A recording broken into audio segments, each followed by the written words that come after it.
বর্ষার আগে স্লুইস গেটের কাজ শেষ না হলে ঘাটালের শিলাবতী নদীর পূর্ব পার বন্যা প্লাবিত হতে পারে, তার সাথে ৮১টি মৌজা প্লাবিত হতে পারে।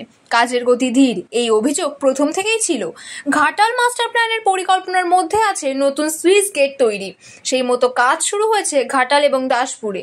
৫টি স্লুইস গেট নির্মাণ হবে। এদিকে ভরা জ্যৈষ্ঠ মাসে আকাশে মেঘের ঘনঘটা। আবহাওয়া দপ্তরের খবর, ঘনীভূত হয়েছে নিম্নচাপ। এর প্রভাবে মাঝারি থেকে ভারী বৃষ্টিপাত হতে পারে। যদি বেশি বৃষ্টি হয় এবং জল বাড়ে তাহলে ফের বন্যার আশঙ্কা।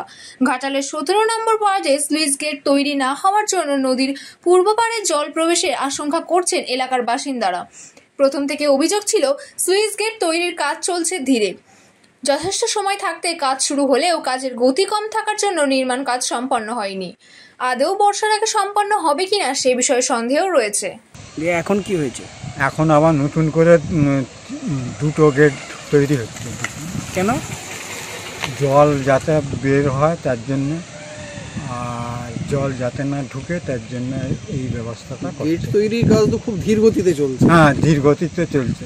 তাহলে আগে তো বৃষ্টি শুরু হয়ে গেল বলা চলে। বৃষ্টি হলে তো জল ঢুকবেই আপসে, কোনো কিছু করার মানে এই দিকটায় তো বন্যা ছিল না, তাহলে না হয়ে যেতে পারে। হ্যাঁ, ভেঙে